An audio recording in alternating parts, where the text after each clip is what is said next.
Bismillahirrahmanirrahim. Assalamualaikum warahmatullahi wabarakatuh. Alhamdulillahirabbil alamin.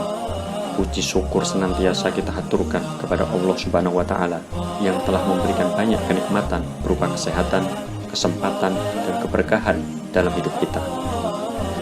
Sholawat serta salam tidak lupa kita haturkan kepada junjungan kita Nabi Muhammad SAW. Allahumma sholli ala sayyidina Muhammad wa ala alihi wa sahbihi wa salim taslima. Insya Allah dengan izin Allah Subhanahu wa taala, semoga kita kelak bisa mendapatkan syafaat dari Rasulullah SAW di yaumul kiamah. Saudaraku seiman yang dimuliakan Allah Subhanahu wa taala, hari kiamat menyimpan banyak rahasia. Salah satunya terkait pertanyaan, siapa makhluk terakhir yang dimatikan Allah Subhanahu wa taala saat hari kiamat kelak. Hal tersebut ternyata sudah dijelaskan dalam dalil-dalil Al-Quran dan hadis Nabi SAW. Seperti diketahui bahwa hari kiamat pasti terjadi, namun terkait kapan waktunya hanya Allah Subhanahu wa taala yang mengetahuinya dan menentukannya. Tidak ada seorang pun yang memiliki ilmu pengetahuan dan teknologi canggih sekalipun mampu mengetahuinya. Begitu juga dengan Rasulullah SAW, meskipun beliau sebagai orang yang paling dikasihi oleh Allah Subhanahu wa taala.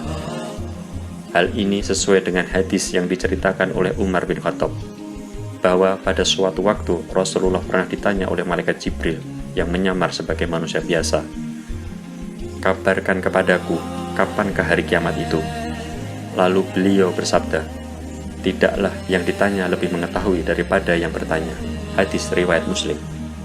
Lalu menjawab pertanyaan yang ada di atas tadi, siapakah makhluk terakhir yang dimatikan Allah Subhanahu wa taala saat hari kiamat kelak? Ini gambaran singkat yang mungkin dapat menjelaskan tentang pertanyaan di atas. Makhluk yang meninggal terakhir saat kiamat termasuk dalam kelompok makhluk yang dikecualikan kematiannya atau ditunda kematiannya oleh Allah Subhanahu wa taala usai sangkakala ditiup oleh malaikat Israfil.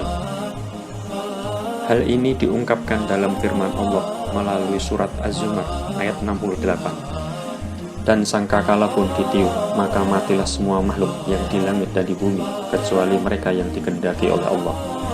Kemudian ditiup sekali lagi sangkakala itu, maka seketika itu mereka bangun dari kuburnya menunggu keputusan Allah.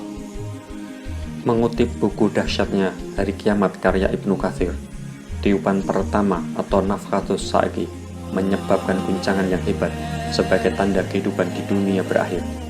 Namun orang-orang yang dikecualikan tersebut tetap hidup di sisi Allah dalam keadaan diberi rizki. Orang-orang yang dikecualikan dalam surat Az-Zumar ayat 68 ini terbagi dalam sejumlah pendapat di kalangan para ulama tafsir. Pendapat pertama, ada yang menyebut bahwa mereka adalah Jibril, Mikail, Israfil, dan malaikat maut atau Israil.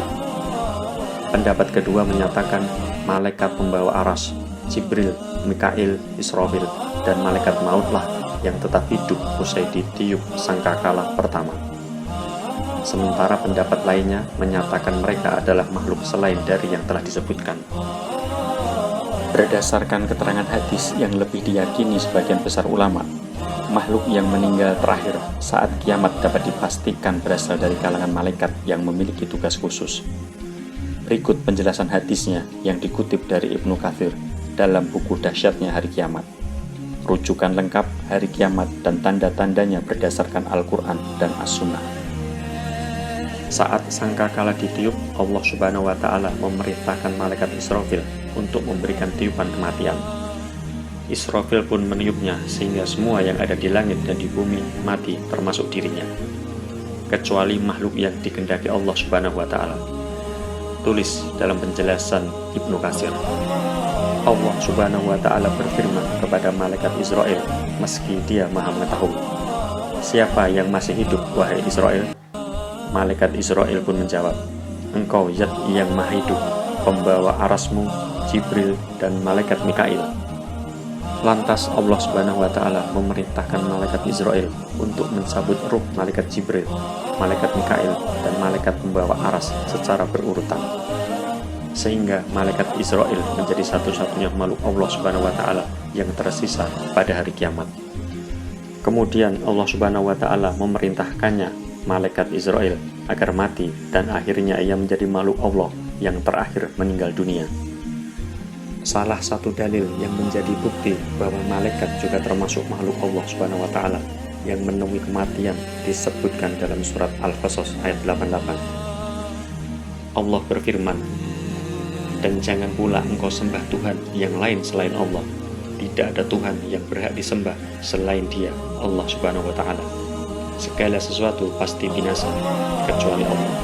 Segala keputusan menjadi wewenangnya dan hanya kepadanya kamu dikembalikan." Bila ada malaikat yang baru diangkat ruhnya setelah peniupan sangkakala, apakah ada malaikat yang sudah mengalami kematian sebelum itu? Hal ini kemudian dijawab oleh Profesor Dr. Umar Sulaiman dalam Rahasia Alam Malaikat, Jin, dan Setan. Profesor Umar berpendapat hal tersebut di luar batas kemampuan manusia untuk mengetahuinya. Di samping itu, tidak ada dalil-dalil yang mendukung informasi tentang malaikat yang diambil ruhnya sebelum sangkakala ditiup. Demikian penjelasan singkat terkait makhluk yang terakhir meninggal dunia saat datangnya hari kiamat. Semoga kita dapat mengambil hikmah dari penjelasan singkat tersebut dan semoga dapat memberikan tambahan pengetahuan untuk kita semua. Tidak lupa kita juga berdoa kepada Allah Subhanahu wa taala.